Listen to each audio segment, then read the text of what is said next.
Hello, आज हम जानेंगे डिजिटलाइज दुनिया ने हमारी ज़िंदगी कैसे बदल दी है। हमारी ज़िंदगी तमाम हाई-फाई लेटेस्ट फीचर वाले गैजेट्स के साथ आगे बढ़ते चली जा रही है। एक तरह से देखा जाए तो ये डिजिटल दुनिया हमारे जीवन की ज़रूरत के तौर पर अभिन्न अंग बन चुकी है।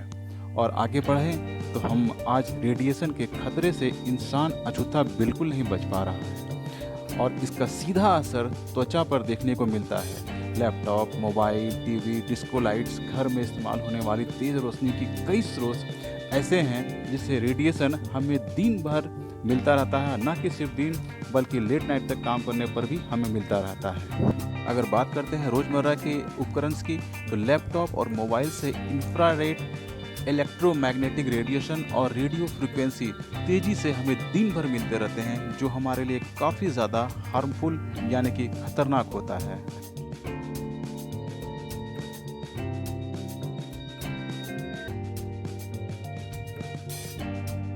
आजकल मोबाइल और लैपटॉप जैसी वायरलेस डिवाइस में इंटरनेट वाईफाई से ही चलता है, बल्कि आजकल स्मार्ट टीवी में भी यह तकनीक इस्तेमाल हो रही है, जिस कारण रेडियो फ्रिक्वेंसी बढ़ती ही रहती है। WHO की international agency for research on cancer ने इस रेडियो फ्रिक्वेंसी को कार्सिनोजेनिक बताया है, यानी इस तरह की फ्रिक्वेंसी से कैंसर होने की आशंका बहुत ज़्यादा बढ़ जाती है।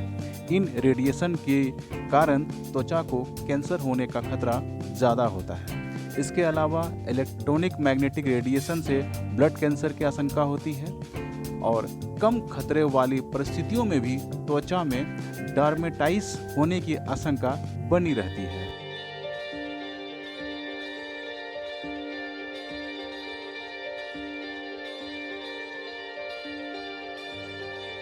ये तो हम सभी जानते हैं कि बेहतर स्वास्थ्य हमारे खाने पर पीने पर ही निर्भर करता है। स्वस्थ जीवन के लिए स्वस्थ भोजन से बेहतर कोई विकल्प नहीं है। फिर भले बात त्वचा की हो, हमारे आँखों की हो या हमारे शरीर की हो, इन सभी को मजबूत रखना हमारे लिए बहुत ही ज़रूरी है। रेडिएशन से लड़ने के लिए त्वचा को और भी मजबूती देनी होगी। इसमें मदद करेगी आपका उचित आहार। अपने भोजन में एंटीऑक्सीडेंट की मात्रा की इजाफा कीजिए, बढ़ाइए उसे। इससे फ्री रेडिकल्स के होने वाले नुकसान से त्वचा और शरीर दोनों को बचाया जा सकता है। इसमें कैंसर से बचाव भी शामिल है। साथ ही विटामिन सी और विटामिन ई हमारे शरीर के त्वचा के लिए किसी वरदान से कम नहीं है। विटामिन सी दाग धब्बे मिटाने के साथ साथ त्वचा को रिपेयर का काम भी करती है और रोग प्रतिरोधक क्षमता बढ़ाने में भी इसका खास योगदान होता है।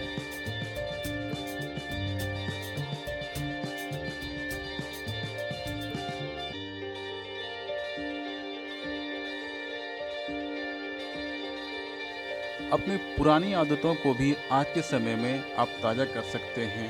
पुरानी तरह से ज़िंदगी थोड़ा जी सकते हैं। जैसे न्यूज़पेपर पढ़ने की आदत डालें, नॉवेल्स पढ़ने की आदत डालें, ज़्यादा से ज़्यादा समय अपने आप को लिखने में, डायरी नोट करने में दें। थोड़ा डिजिटलाइज दुनिया से अपने आप की दूरी बढ़ाएं, जिससे आपके शरीर को, आपकी आँखों को, बल्कि आपकी स्किन त्वचा को भी काफ़ी फ़ायदा होगा और आप एक अच्छी ज़िंदगी, एक लंबी आयु की तरफ बढ़ते चले जाएंगे और बीमारियों से आपकी दूरी बढ़ती चली जाएगी।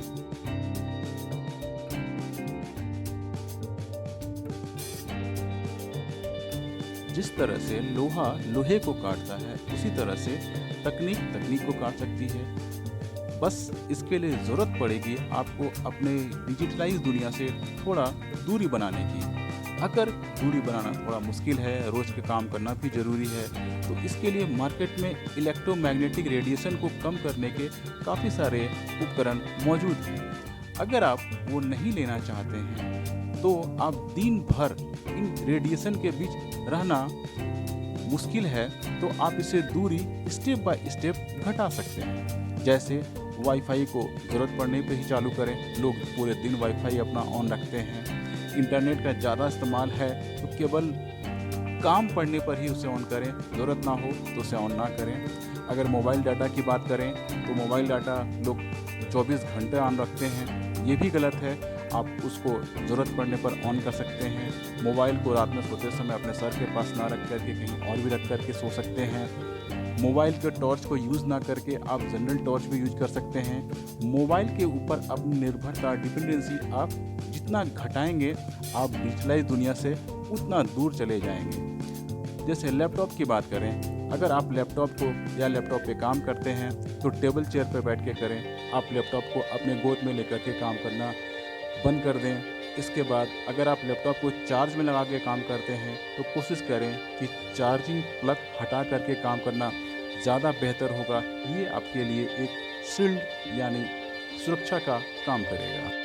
अगर आप ऐसा करने में सक्षम हो पाते हैं तो आपको यकीन नहीं होगा कि आप इलेक्ट्रोमैग्नेटिक रेडिएशन में करीब 80% की कमी ला सकते हैं। इससे आपके शरीर, आपकी आँख और आपके आने वाले स्वास्थ्य की खराबियों में कोई असर नहीं पड़ेगा। इसलिए आज ही अपने डिजिटलाइज दुनिया को थोड़ा डिस्टेंस बनाएं और अपने नेचुरल लाइफ में जीने की कोशिश करें।